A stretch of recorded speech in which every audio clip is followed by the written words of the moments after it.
Welcome back to Life Equals Opportunity, and here we are in the new year 2025. Welcome to the life of starting the hell over, and I am your host as always, L.E.O. Loftbrook, and I have my trusted sidekick with me, Marnie Moon. So this is working quite well. So here we are going into New Year. It's now the 5th of January. And if I remember correctly, the last one I finished on last year was doing step 1.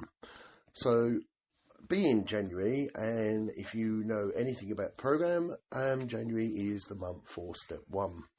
So I'm going to read today's daily reflections. I'll share as normal on it. And then later on today, I will also hopefully release, or if not tomorrow morning, release a reading of the doctor's opinion. I'll read a couple of chapters of that. And then read more about alcoholism, and we'll go from there. But yeah, for today, let's get to today's daily reflections. I hope you're all well, by the way, and I hope you had a good festive season. And we are back on track. So, happy days. It's the hardest time of year. I believe one of the hardest times of years to go through when you're in recovery of any form. And, I think we're going to need to stick close together, and let's go through the steps. I think over the next 12 months, I'm going to do the 12 steps and do a step a month. And then not push myself too hard to get these weekly shows out, or, just see what happens. I'm going to try and put more effort in, more action, more recording time, more time in the studio, and let's just see if we can help each other grow and move forward. So, here we go. That being said, today's daily reflections, January the 5th, is total acceptance. He cannot picture life without alcohol. Someday, he will be unable to imagine life either with or without it. Then he will know loneliness such as few do. He will be at the jumping off place. He will wish for the end. I'm going to read that bit one more time, and then I'll read the next bit.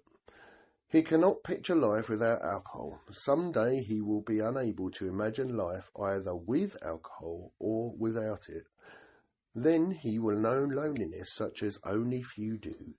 He will be at the jumping off place. He will wish for the end. Alcoholics Anonymous, page 152. Only an alcoholic can understand the exact meaning of a statement like this one. The double standard that held me captive as an active alcoholic has also filled me with terror and confusion.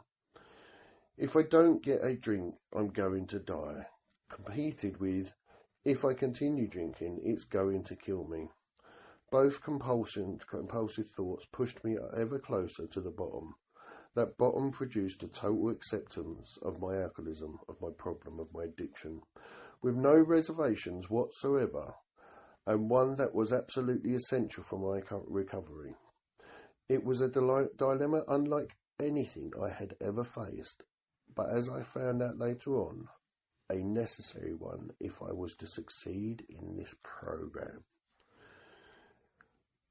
Alcoholics Anonymous, page 152. Only an alcoholic can understand the exact meaning of that statement. The double standard that held me captive as an active alcoholic also filled me with terror and confusion. If I don't get a drink, I'm going to die. Competed with, if I continue drinking, it's going to kill me. Both compulsive thoughts pushed me ever closer to the bottom. That bottom produced a total acceptance of my alcoholism, with no reservations whatsoever, and one that was absolutely essential for my recovery.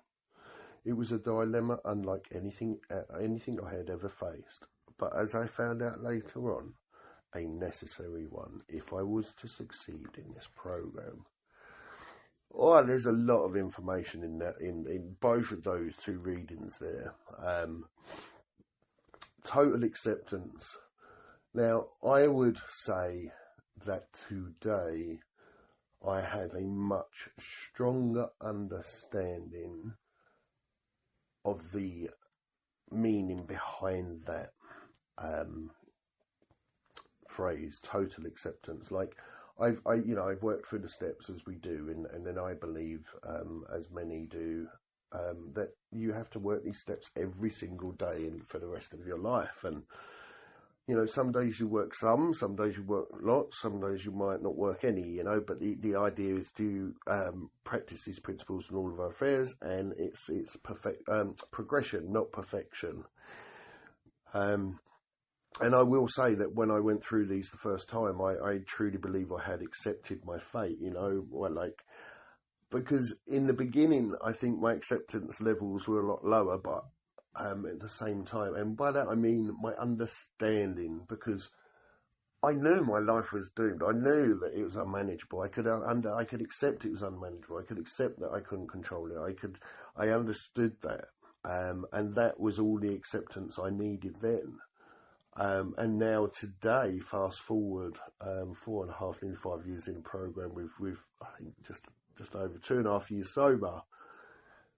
The acceptance is a lot broader now. Yes, my life was unmanageable. Yes, my if I take that first drink, I have accepted it's game over, because it only got worse and worse and worse for me as the drinking went on. Never better. Never was my relapses ever resulted in a favourable ending, shall we say. And like it says there in that beginning, he will be at the jumping off place. That's where I am. Even now, even being 2.5 years sober and being able to understand my emotions and understand my spirituality and understand my place, which is just to carry out God's will, or my higher power's will, however you want to put that. It's entirely your choice. And again, it's attraction, not promotion. And I did wish for the end. Every single time I ended up drinking and relapsing, I was pushing for that box, the way out. And sadly, I had attempts throughout my life, and thankfully none of them worked. And here I am today. I sit before you, I truly believe, a complete miracle. And I also agree, I like this where it moves on into the second reading there, where it says only an alcoholic can understand the exact meaning of a statement like this one. Not being able to imagine life with that addiction or without it, like both of the statements pulling at you at the same time. Well, how can I ever stop this? How can I live without it? And I knew, it's like if I don't get a drink, I'm gonna die, right? Because the body's craving it, because it's the compulsion, the obsession, it's just overbearing. And then it's, if I continue drinking, it's going to kill me. So either way, with this disease, it's a deadly one. It's all it wants to do is kill me. And I don't have any reservations about that today. I have no illusions whatsoever that the day I decide to put that liquid to my lips again, I will be heading straight for a grave. And it's just not something I ever want to experience again. Now, I can't promise you I'm never going to drink again. I don't believe I will, but I'm not going to say that, because time and time again within the program, within the rooms, you hear of people with years and years and years, and then for some reason something tips them over the edge. Something happened, and I start to see patterns in my own behaviour. When I don't do my daily reflections, when I don't do my readings, when I don't do my meditating, when I don't practice these principles in all of my affairs, my life very quickly unravels. And for me, I need to stay center to the universe, to the energy around me, and to be present in whatever it is there, so that if negative energy turns up, I can feel it and I can move away from it, or allow it to flow through me and pass through me without it causing too much distress. And that, you know, this all takes time and practice. And that bottom point, that jumping off point, was crucial to my recovery, to me getting it, to me finally understanding it, and accepting that I am a full-blown alcoholic, and I will be a full-blown alcoholic for the rest of my life. Whether I'm active or not, I'm still an alcoholic. And that goes for addictions in general with me. And it's more, my addictions come more into play the further away from my spirituality I get. So by keeping myself spiritually fit, by keeping myself centered and being present, you know, being really present in today, and not holding on too much to yesterday, and definitely not looking too much into tomorrow, because tomorrow will come, and today will end.